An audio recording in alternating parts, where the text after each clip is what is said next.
Brutus versus NL.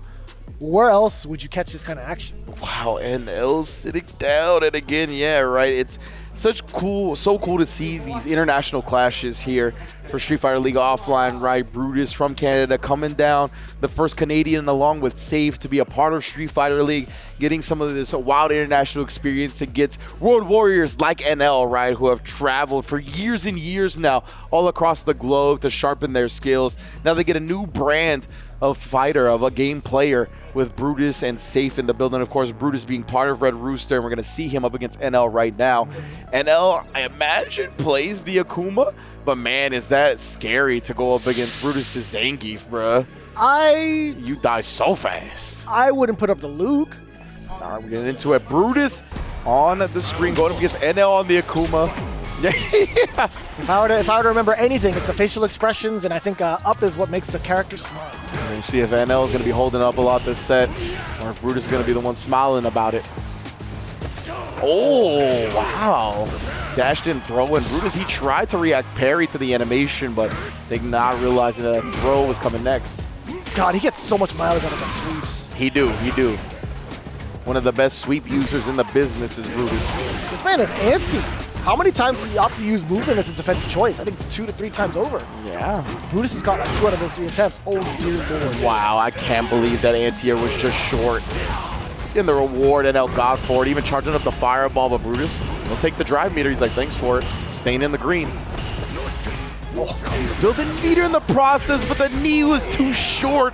Again, I'm not sure if that was a result of the most recent change or not. I know it had some nerfs to the sway aspect of it as the hurt box, but I don't know about the hitbox aspect. I would imagine he kind of used that as a setup to get himself into SPD range. Most likely you're correct, I think. They trade off too, and they're 100% ready for it. And I like this usage of the level 3. That burnout is going to be pretty much there, if I'm not mistaken. Yeah, just about there. The damage on top of it too. Brutus not going to really have a great time trying to escape, at least trying to utilize a level 2. The trade combo again in favor of NL. Back-to-back trade combos in pure destructive form. Game 1 for NL, no remorse. No losses. I love that from NL right there. Find the first, just like I said, he's very active. Like he got you with 2 trade frame traps at some point. Whenever you do a perfect parry, try jumping sometimes, because he has a heavy fireball game right now. Yeah, the JB got him with that too. Like after a perfect parry, he got him with that. You were winning with the standing heavy punch too. The moment you use the hop kick, you started losing. A little bit of a head shake there from NL.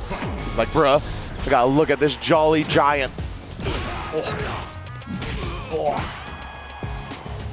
So far, it's been this kind of introduction until they start swinging up close, right? But NL, he's looking for that first encounter. That first knockdown is everything for an Akuma player.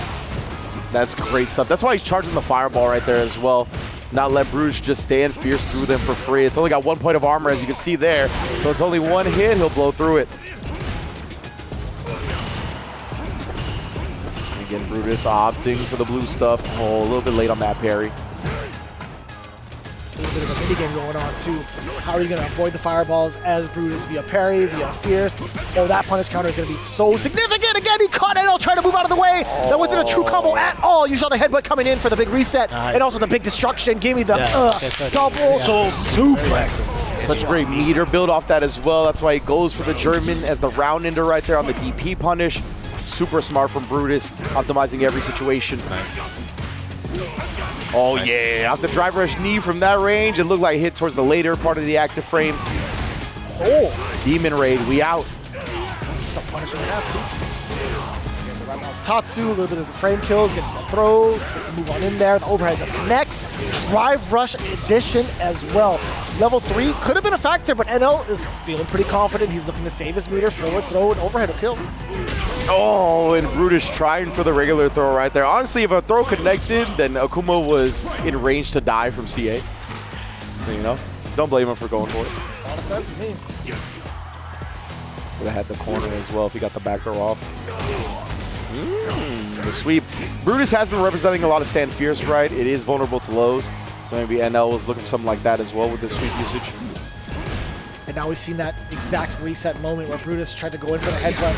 NL opted not to move. I'd imagine if Brutus gets that opening again, do you think an SPD is going to come out, or he's going to go straight for the headbutt again? I think the SPD is coming out the next time. Honestly, tries to parry up the Demon Raid follow-up. The overhead again. NL goes back to that well, coming up with a bucket of water and a W. 2-0 over Brutus like that. NL, 2 games. So Brutus is nil. Really, really unfortunate. Again, there have been really, really great shining moments where Brutus had actually caught NL's defensive options. But more or less, the story is when Akuma knocks you down, it is so difficult to get him to back off. Yeah. Truly. And honestly, I feel like this after watching this match. I felt like it after watching Brutus versus Punk. I feel like Brutus is giving his opponents a little too much credit. Like when he has the level 3 super, I think he's expecting his opponents to bait it out hard, and they haven't really been doing that. NL turned up the aggression. He was willing to spin the risk on the overhead multiple times while Brutus had the level 3. Punk was similar. He was getting in his face. He was using drive rush cancel pressure, and he wasn't scared to get level 3'd. I think Brutus just was like, no way these guys are going to put themselves at a risk like that in these scenarios, but they have. So I want to see if he evolves throughout the course of SFL. See if he starts risking those level 3s when they're close like that, because otherwise he's going to keep getting bullied.